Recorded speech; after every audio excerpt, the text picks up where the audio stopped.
The United Nations Space Command are humanity's main military force in the Halo series. Despite being set 500 years in the future, the military obviously still have a need for an all-terrain vehicle, and AMG Dynamics were more than happy to provide. Powered by a low-profile 12-litre liquid-cooled hydrogen-injected internal combustion engine with a well-refined, infinitely variable transmission system and covered in a ballistic polycarbonate armor built onto a titanium frame, this is easily the most recognizable vehicle in the UNSC's diverse arsenal. Despite weighing 3 metric tons, which is almost as much as your mother, this baby is fast, able to clock in speeds of 125 kilometers an hour or 78 miles per hour for those of you who don't speak the Queen's English. So it's no wonder it's been in service for over 2 centuries. There are few vehicles in science fiction that even come close to the instantly identifiable silhouette of the M12 LRV, but I like to call it the Warthog.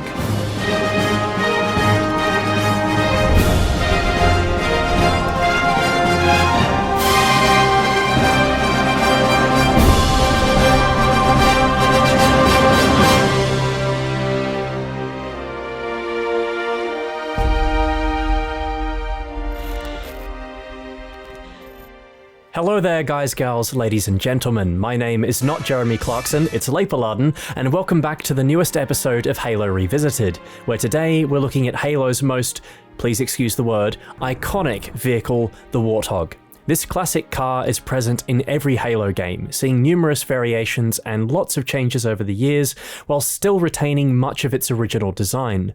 Serving as the UNSC's light reconnaissance vehicle, the Warthog is a staple of humanity's arsenal and is so commonplace within various military branches that everyone, regardless of their department or field of expertise, is required to know how to service and operate the vehicle. The Warthog is more than just a vehicle, however. It's a platform that can be configured to serve almost any purpose needed on the battlefield, from an armored troop transport to an ambulance, a mobile anti-air battery, or just for show. The M12 series of vehicles are always a stone's throw away when you need one, and were likely the reason for Halo's transition from a real-time strategy game to the first-person shooter phenomena that we've all come to know today. And speaking of RTS games,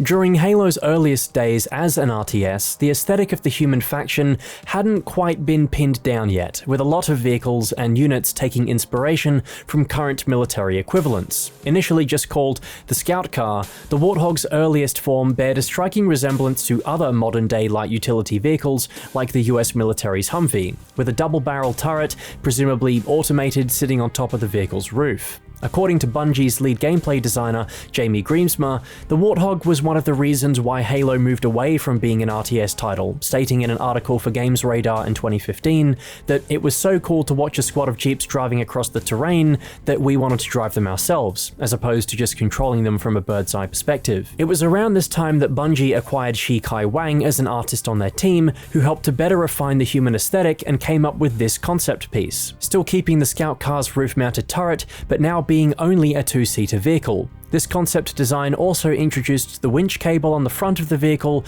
the slanted low-profile windshield and railings on the back that would be revisited in future designs. Keeping the sharp edges and angular designs of Wang's initial concept, Marcus Leto further refined this look for Halo's transition to a third-person shooter. First seen in the 1999 Macworld trailer for Halo, this version of the Warthog was the basis for the rest that would follow, and is very close to the final design seen in Combat Evolved, but is missing the hexagonal-shaped shield protecting the gunner. By 2000, the Warthog saw yet another change, this time to its turret, featuring what I can gather is the earliest version of the Gauss cannon, with a large metal shroud providing plenty of protection for the gunner.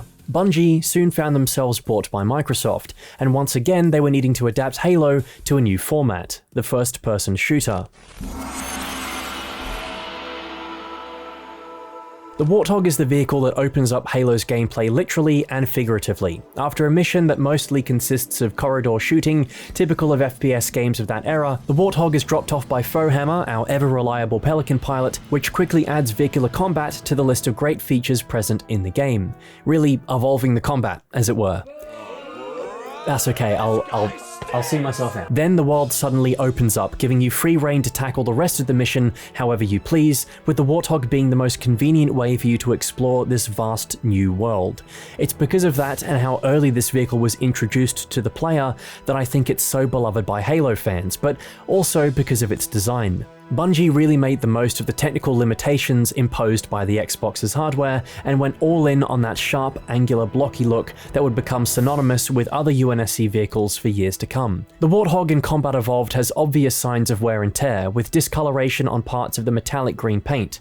Mud and dirt have been kicked up and smeared across the lower part of the Hog's armoured exterior in a way that looks authentic, and while the tyres are completely flat, the texture given to them implies a layer of depth, and like these massive wheels were built to conquer any kind of terrain. Above the sloped polycarbonate windshield that aims to minimise the clear area that a driver can be shot are 2 daytime running lights, 2 towards the front of the vehicle, and on the back, functional brake lights as well.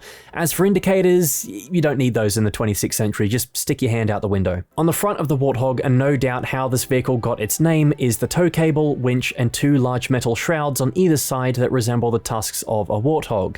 The rear-mounted machine gun turret has evidence of mud where someone has stepped up to man the gun. Speaking of the chain gun, the M41 Vulcan light anti-aircraft gun is a triple-barreled menace that, despite its name, is really an anti-everything gun. It fires up to 500 rounds per minute, chambered in 12.7 by 99mm armor-piercing rounds, more commonly referred to as 50 BMG, with the linkless belt being fed via a large drum attached to the turret's electric-powered platform, with additional ammunition contained within that, for gameplay purposes, just never seems to run out. In front of the gunner is a metal shield, providing good protection to the upper body from small arms fire. Inside, the Warthog has a surprisingly well-modelled interior, with various tactical screens and instruments along its dashboard, and leather seats that do at least have seatbelts, though good luck ever seeing someone put them on, the Corps don't care for seatbelts. The Warthog is also invincible, being able to take grenade after grenade and not show any cracks, though due to CE's vehicle mechanics, the driver, passenger, and gunner can all take damage from prolonged fire to any portion of the vehicle. The non-enclosed design of the Warthog is likely its biggest flaw. While having no doors might make it easier to get in and out of the vehicle efficiently, it does leave the driver and passenger exposed from the side, and though it can't be EMP'd,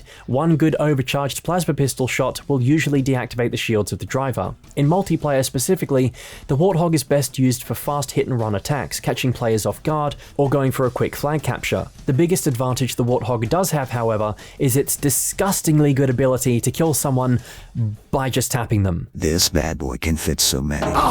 Literally, you bump someone with this thing going at like 5 miles per hour and they're dead. It makes super soldiers from the 26th century look like cardboard cutouts. The Warthog also saw its first alternate variant added to the game in Gearbox Software's notorious 2003 PC port of Combat Evolved, called the M12A1 Rocket Hog. This particular version of the Rocket Hog only ever appeared in CE's PC port and later in the Master Chief Collection, but was very different from Rocket Hogs that came later. The standard chain gun is replaced by the M39 high-explosive rocket turret that fires 3 102mm rockets before having to be reloaded. The weapon is presumably magazine-fed, judging by the large rectangular box on the left-hand side of the turret, with additional boxes stored below. It has a motion tracker screen built into the gun, once again featuring a larger asymmetrical version of the hexagonal shield, and to help further distinguish it from the standard Warthog, is painted black with striking yellow accents. The Warthog earned its place as Halo's poster boy vehicle and is a good all-rounder in multiplayer, combining speed and firepower with the ability to quickly seize objectives. If it wasn't enough of an icon from the numerous times it appeared in campaign, getting some air from a massive jump with your marines cheering you on, its instantly recognizable revving sound, or mowing down hordes of Covenant with its chain gun, it was Combat Evolved's final level, the Maw, that really helped to solidify its legendary status. The Warthog run was a brilliant conclusion to the campaign that stuck with players long after they had finished the game. And while there's a lot to love about that final run, the music, the race against the clock, the Pillar of Autumn crumbling around you, it was the Warthog, that trusty four-wheeler, that got us home safe.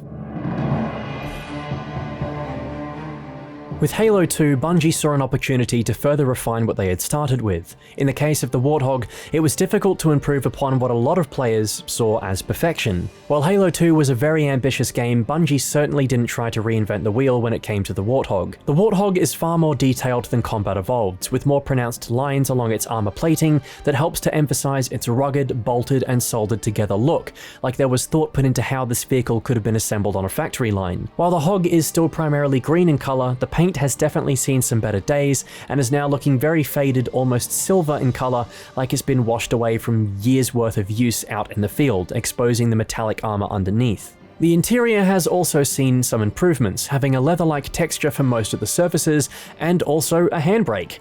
Hill starts have never been easier. The grips for the turret now have red triggers, and the hexagonal shield has seen better days, with plenty of dings and scratches to suggest that it's taken a beating.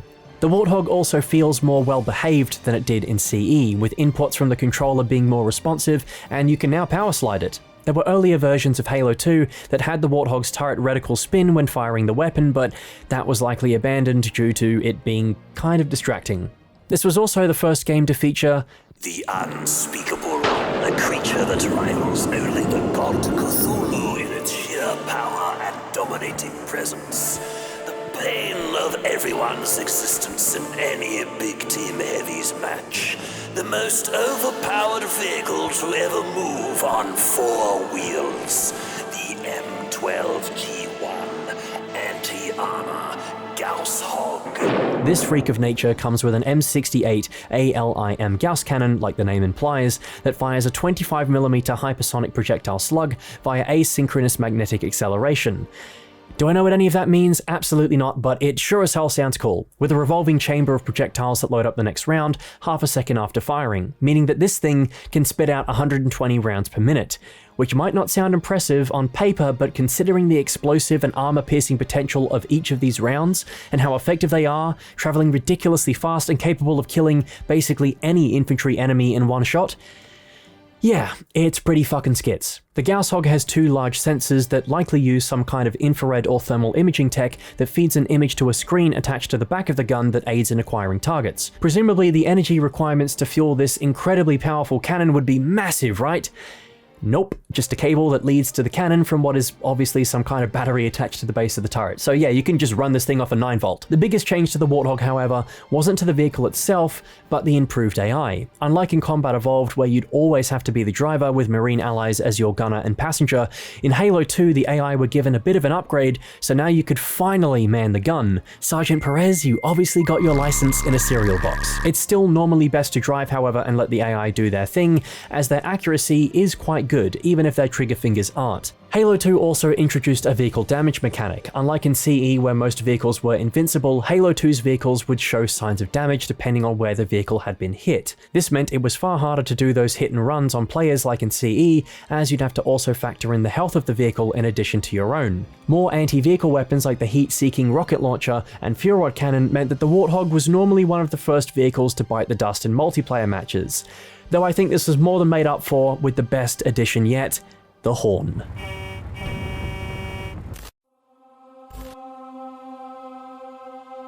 Halo 3 and Halo 3 ODST saw very few changes to the overall look of the chain gun and Gauss Warthogs, retaining a lot of their design lineage from Halo 2, now with a more worn down and grubby look. Like many other UNSC vehicles in Halo 3, existing designs were given quite the beating, the Warthog's green paint now looking closer to brown in colour, with more dust, dirt and grime than ever being present on the vehicle, and even signs of rust potentially. The extra graphic fidelity provided by the Xbox 360 allowed for Bungie to add more detail not just outside the Hog, but inside too. The various instruments and interfaces were improved, the center console was freshened up, the large handbrake still being present on the design. Even though we rarely ever see the interior of the Warthog, it's insane that Bungie went to the effort of texturing and modeling all of it in a realistic way, even down to this AMG Transport Dynamics sticker that has the vehicle number printed on a barcode, or Puma written on the rim of the tires as a reference to red versus blue. The turret has more detailing with evidence of bolts and screws on the back of the shield holding it together, on the ammunition drum as well. The position for the gunner to stand is made more obvious. It's just overall an incredible look for the Warthog, and was made all the better for the inclusion of a new variant. While not playable in multiplayer, Halo 3's campaign introduced the M831 Troop Transport Hog. Featuring an additional headlight near the back of the vehicle and a sturdy metal roll cage, the TT Hog can fit 1 passenger in the front and 3 in the back, despite having 5 seats, which is likely due to balancing reasons, as 5 Marines with rocket launchers, just a tad chaotic, but we'll get back to that later. And what self-respecting Halo fan would I be without mentioning the Snow Hog? No different than any ordinary Warthog, it's just been painted in a white color to better match the terrain of the map it appears on, Avalanche. Fun fact though, dating as far back as Halo 2, there were plans to make a snow and jungle hog, but were cut, like a lot of Halo 2 was apparently, that would have featured snow tracks instead of conventional tires. The Warthog was still a helpful vehicle in multiplayer, but earned a bit of a reputation for being impractical in big team battle maps that had the Spartan laser. Triple kills started becoming commonplace in BTB matches because of this red menace, and so the Warthog was usually passed up. The Gauss Hog, however, oh my fucking god. Frequently appearing on the Big Team Heavies playlist, the Gauss Hog can beam players accurately from across the map and outputs immense and continuous amounts of damage to vehicles, the only con being the Warthog's comparatively low health compared to other armored vehicles. When a team manages to get 2 of these things on Sandtrap, yeah, no, you're done. Cop the L and leave, dude, because you ain't bringing this match back.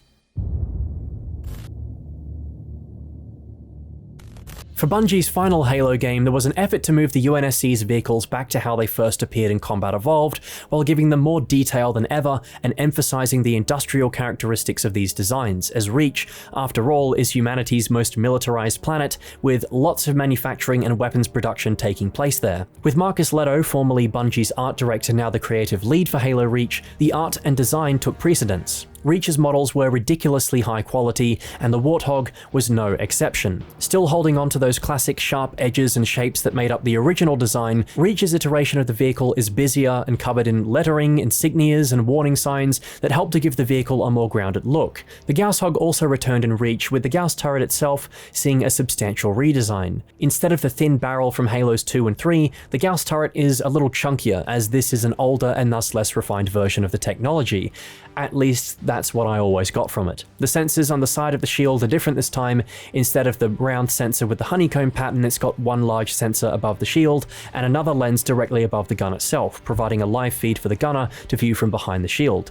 Whether this was intentional or not, the Gauss Hog is actually able to fire through specific types of walls and objects, notably some of the Forerunner architectural pieces on Forge World. The Troop Transport Hog returns as well, and unfortunately there's no obvious opportunities for it to be driven by the player in campaign, but was added to Reach's Forge for its remastered release on the MCC. There's a little screen back there for the passengers to watch, get some entertainment, pop in the B-movie for those long drives, a directional spotlight, and some boxes of ammo. Initial concept art for the Transport Hog had backpacks and other attachment points for carrying extra gear, but unfortunately these never made it into the game. And finally, back from the dead is the Rocket Hog. Yay! Can you tell I'm being sarcastic? The Rocket Hog in Reach, however, is very different to its first appearance in CE, acting more like a portable anti-aircraft battery than the vehicle-killing monster it was from CE. Firing a 6-round volley of rockets from an M79 MLRS turret with a several-second cooldown between bursts, this version of the Rocket Hog is definitely helpful at applying pressure to your enemies, but not much else than that. The individual damage of each rocket is considerably less than a Spanker rocket launcher, for example, and its anti-aircraft functionality isn't all that helpful when the main air vehicle it's supposed to counter, the Banshee, can make even the most average pilot look like Maverick from Top Gun because of all the crazy tricks and flips and shit you can pull off in it. It's also very easy to flip the Warthog due to the splash damage from this turret, and it's definitely not advisable to use against targets who are close by. Thankfully though, when used by AI in the campaign, the rockets lock onto and track all targets, airborne or not. All the more reason to not let Cat drive the Warthog. And that's not even mentioning the biggest drawback of them all, the chain gun turret. Through extended use, the chain gun turret will overheat and require a few seconds to cool down before you can use it again. This was obviously done to help balance the turret for gameplay, as in previous Halo titles, there was never a reason to not just hold down the trigger and spam the turret. This is one of those things that the Halo community was quite divided on at the time, but I personally think it was a necessary change. It's just a shame the Gauss Hog wasn't nerfed a little more too. Halo Combat Evolved Anniversary also used Reach's Warthog model for the remastered graphics. There are very minor changes overall, but honestly, anniversary, nothing really worth mentioning and definitely not deserving of its own section in the video. And for what it's worth, Marcus Leto's version of the Warthog that he remade for Halo's 20th anniversary is what CEA's Warthog should have looked like in the first place.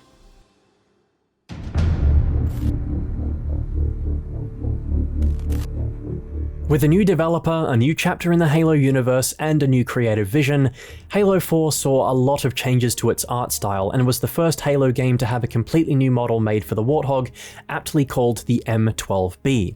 From turret to tire, this Warthog is entirely different to what came before, aside from the general shape still remaining mostly the same, and the winch cable with the two tusks. A matte military green finish, new front headlights, and none sitting above the windshield, the back bumper had been shrunken down and placed lower on the frame, making room for 4 jerry cans filled with water, not petrol, as the Warthog doesn't run on gas. I hate to break it to you, Elon, but someone beat you to the super blocky vehicle that doesn't run on gas. The back also has 2 metal clips and hinges that are likely used to open up the back of the Warthog, similar to a ute. The 2 metal side skirts that connect to the back of the driver's and passenger seating area are now just metal bars. And remember the chic wang designs I mentioned at the start of the video with the railings on the back there?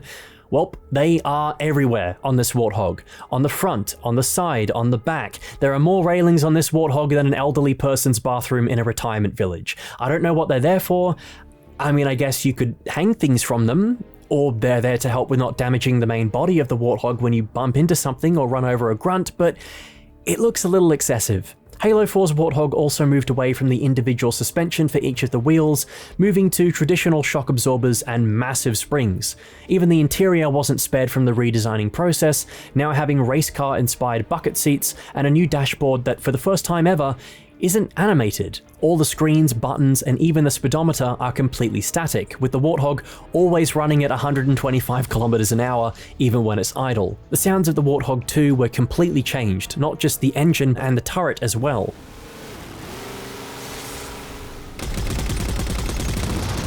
While I've heard some describe these sounds as fuller and more realistic, there was a charm about the old Warthog and its sounds that made it timeless in a way. The turret itself is now a newer model, an M46 Vulcan, with its most notable feature being the shield surrounding the machine gun turret being rectangular in shape instead of hexagonal, which again feels like another needless change to me, though it does still retain the capacity to overheat from reach. The reticle was also changed to show the effects of the bullet spread that would occur when you hold down the trigger for too long. The Gauss Hog saw a slightly updated design specifically to its turret, holding onto a similar look to Halo Reach but now having some fancy blue glowing bits and the front sensor being changed to red. There are some nice details like this warning sticker on the side, and it thankfully keeps the hexagonal shield from older Halo games. The Gauss cannon did receive a pretty substantial nerf in Halo 4 with a significantly reduced rate of fire and more variance to the accuracy of its shot, indicated by the new, larger reticle.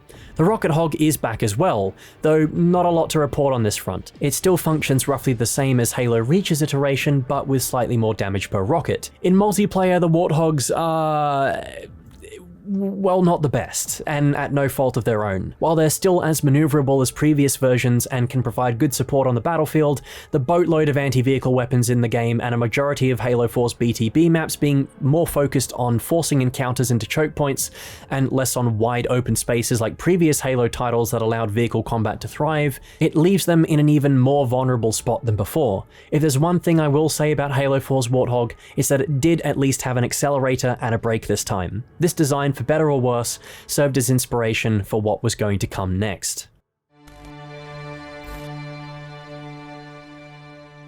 Halo 2 Anniversary's campaign has a Warthog problem, and I couldn't not talk about it in this video. Instead of reusing or at least modifying the Halo Reach Warthog design like Combat Evolved Anniversary did, as lazy as that was, Saber Interactive instead decided to use Halo 4's M12B Warthog, which really doesn't make a lot of sense. It stands out like a sore thumb compared to what is otherwise a pretty decent attempt at remastering and recapturing the art style of Halo 2, but polished up for the modern day. The Banshee had a new model that stayed true to its original version. The Scorpion, Wraith, and Ghost, while being slightly altered versions of their Reach models, still fit the profile, but the Warthog kinda stands out. That over-designed, busy look that 343's models are typically known for stands in a stark contrast to the rest of the game. They didn't even bother to animate the dashboard and the other screens in the Warthog like the original from Halo 2. The thing that strikes me the most as an issue is the fact that there's two different versions of the UNSC logo on the Warthog, the Bungie era design and the post-Halo 4 logo, which I'm pretty sure hadn't even been created yet in the timeline. It's a minor detail, a pet peeve of mine, but it's something that they shouldn't have missed. In H2A's multiplayer, the chain gun and Gauss cannon Warthogs make an appearance,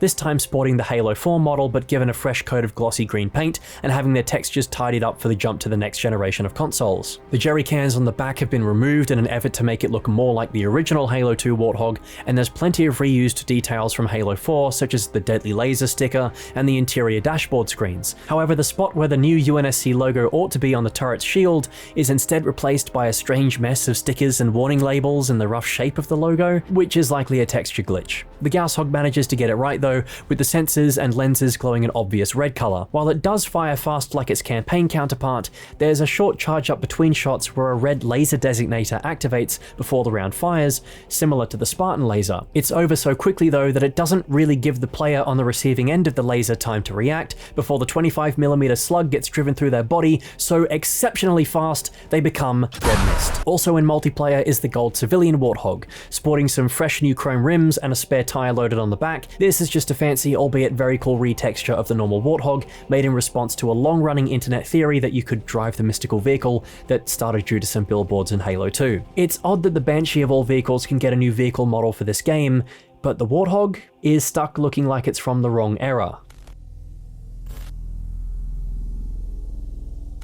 Halo 5 saw more modifications made to the M12B Warthog with newer and updated versions of the weaponry that we're all familiar with. The Warthog design in Halo 5 Guardians is just a tidied up version of Halo 4's, even down to the dashboard looking the same and is still unanimated. Halo 5's Hog looks less used and abused than Halo 4's, and dare I say, a bit plasticky. There are no obvious signs of wear and tear, no evidence of dirt being kicked up from driving around. Not saying this is an issue exclusive to the Warthog, unfortunately, most of Halo 5's vehicles have a similar problem of all looking surprisingly clean for what are supposed to be weapons of war used in all types of harsh terrain with likely years worth of service behind them. Halo 5 was also the first game that allowed players to climb seamlessly in and out of the driver and gunner seat of the Warthog, making it a more practical vehicle to use if you're driving solo or someone got shot out of the vehicle. Another major change was the ability to moderately control the vehicle's path while in the air, unlike previous games where you were at the mercy of Halo's physics. As Halo 5 is chock full of Warthog variants to go over, easily the most of any Halo game, let's start with the original. The M12B has been fitted with a new M343, oh you're so funny, A2 chain gun which ditches the 3 revolving barrels of the previous M41 and M46 Vulcan turrets, instead having 5, because more is better, I guess. The gun has signs of what I think is a latch to disconnect the casing and allow the user to access the weapon's rotating barrels in case of heat damage or warping from sustained fire, which is not unlike certain light machine guns from the 20th century, such as the MG42. So +1 point for practicality, but it still doesn't make up for the fact that it looks like a Nerf Vulcan. Like the previous 2 games before it, the turret does still overheat. For this version of the Warthog, and you'll notice a common theme here, there's the standard model, the Corp, Rally, Tundra, Urban, and Woodland Warthogs that all have minor improvements to either armor, speed, or both. However, the Oni Warthog is the exception to the rule, firing explosive HEPD rounds, though at a slower rate of fire. The Sword Warthog is where things get interesting though. More than just a shiny red paint job, this Warthog is the product of a collaboration between the UNSC and the Arbiter's Swords of Sanghelios to bring Covenant tech to the M12 platform, incorporating an energy shield and a modified chain gun that fires Sudanese crystal ammunition similar to the Needler. Upon hitting a target with 6 rounds, it'll super combine, causing explosive damage. The Rocket Hog has again seen some design changes, namely to its turret that has been swapped out for the newer M80 design. The target acquisition screen that previously sat on the back of the turret is now absent, replaced with a pretty useless protective shield. Why are there holes on the side? Look dude, your guess is as good as mine. The Oni and Vespin rocket hogs can lock onto ground vehicles and aircraft. The Vespin has a faster cooldown between shots and faster rate of fire, while the Oni rocket hog has better armor. The Gauss Hog as well is now rocking an M70 Gauss cannon that is a hybrid of UNSC coil gun tech and Covenant pulsed power systems. As such, it takes on more of a complicated design than before, expelling excess heat from each successful shot from the venting shrouds on the side. One attention to detail that I do quite like is the evidence of discoloration on parts of the Gauss cannon's shield, likely caused from heat burn on the metal, though this again falls into the category of complicating a design just for the sake of it. More polygons doesn't always equal better, better. In addition to all the aforementioned variants, the Oni Gauss Hog has a lingering damage effect on the area that it's been fired at. And finally, there's the Scout Warthog. Like the name says, this version of the Warthog isn't packing any kind of heat, it's just a standard M12B used for reconnaissance or quick response. The community's reaction to Halo 5's art style changes were met with a lukewarm reception, many disliking the change for the sake of change ideology that 343 were quickly coming to be known for, modifying perfectly good and established designs that a lot of people liked as they were, making them needlessly busy and moving away from the established retro future look that Bungie had created for the franchise. For 343's next jab at a mainline Halo game, they knew there had to be some changes. For Halo Infinite, the Warthog once again donned the M12B design, but with a few alterations. The metal utility bars have been removed except for the two on the driver and passenger sides, the turret has changed back to the M46 Vulcan design from Halo 4, and it once again has the classic UNSC logo stamped onto it. It really is just a more detailed but streamlined version of Halo 4's Warthog that aims to remove some of the visual noise that made the design look too busy in the first place. As you'd expect from the newest entry in the Halo series, this model is the most detailed yet and stands up incredibly well to scrutiny when you're up close and personal to it. Every tiny little chip on the armor or scratched bit of paint, the evidence of scuffs on the bottom of the wheel well or rust on the tusks, this is really a sight to behold, even if it isn't my favorite Warthog design. The interior is modeled meticulously, incorporating much of the dashboard and screens from Halo 4's Warthog, but this time they're actually animated. This Warthog has a dynamic damage mechanic improving on the one that was first introduced in Halo 2. If the Warthog takes consistent damage to one of its wheels, for example, the tire on that wheel will pop and have an impact on the steering and speed of the vehicle. Pop all 4 tires, and you'll have a rough time trying to drive this thing. The Doomsday mechanic was also implemented that gives the drivers and passengers a limited amount of time to escape the vehicle before it explodes, signaled by the sound design and the vehicle glowing a hot red color. On the note of sound design, this is probably where Infinite's Warthog falls the flattest. For a game that tries to recapture the feeling of older Halo titles with plenty of nods to old designs and fan-favorite sounds, the Warthog sounds a bit like a generic car. I still miss the old mechanical grumble that the Warthog used to have, though here's hoping that one day we get the old M12 design available as a coating for the Warthog with its original sounds as well. The M46 Vulcan turret has seen some changes too, this time being unable to overheat, ditching that mechanic from as far back as Halo Reach altogether. The turret is noticeably more accurate than before, with a much smaller reticle, less bullet spread, and outputs a lot of damage. The chain gun hog isn't alone, however, as the rocket hog has also made its return, this time being equipped with an older M79 rocket launcher that doesn't fire a volley of 6 rockets anymore, but is instead semi-automatic. It still retains its ability to track airborne vehicles and fires roughly 1 rocket a second. It's got a solid damage output and is definitely not as much of a joke as it was before. Capping off the Warthog trio, however, isn't the Gauss Hog, but a brand new take on the troop transport hog called the Razorback. Designated the M15 light tactical vehicle, the Razorback is an up-armored version of the standard Warthog, with additional plating on the front and more protection for the driver and passenger. Its purpose in-game is based around team play and can be very helpful for transporting objectives like power seeds and flags, and can also hold weapons or a turret on the back for that very special person in your life who thinks they're George. Get the hell off this rock before I throw you off! It can hold 3 passengers in multiplayer but 5 Marines in campaign. The interior is very similar to the standard Warthog, and driving it you barely notice a difference. However, it is definitely tougher to kill. It's normally overlooked in multiplayer, though it's unbelievably helpful in objective modes. I can't tell you how many times it's been the only thing that's helped my team get a win in Stockpile, or how simple it is to do a one-man flag cap by throwing it on the back of the vehicle when the enemy team isn't expecting it. While not an issue with the vehicle itself, Infinite's Marine AI are... how can I put this nicely? Slow, and unfortunately don't drive vehicles anymore, so your dreams of mowing down hordes of the Banished will likely have to wait till campaign co-op releases fully for the game. However, it is immensely fun to fill a Razorback full of Marines with power weapons and drive around the map obliterating everything in sight. The Marines will also fist bump the air when you land some crazy jumps with the Warthog, in a nice callback to the AI behavior from Combat Evolved. There really is just nothing else like the Warthog. It's a unique vehicle in Halo, being centered around teamwork and objective play in a sandbox that is mostly dominated by vehicles that are only driven by one person, and also unique in popular culture.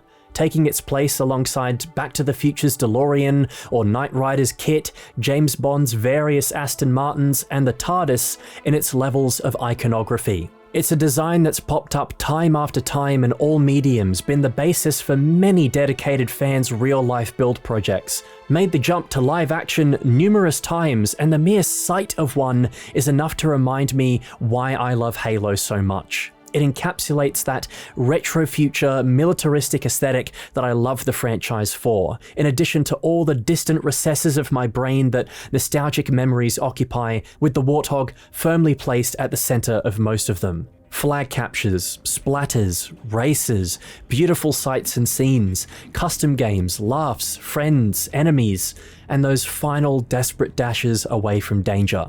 It's about as synonymous with Halo as the Spartans that we play as. It's so integral to the brand identity of Halo that it honestly wouldn't be Halo without the Warthog.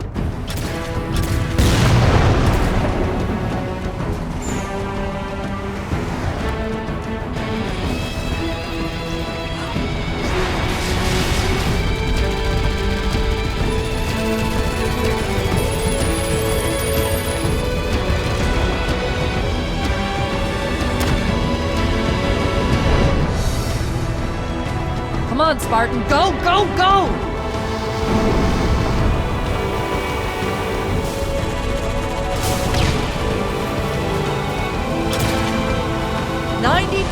Firing sequence initiated.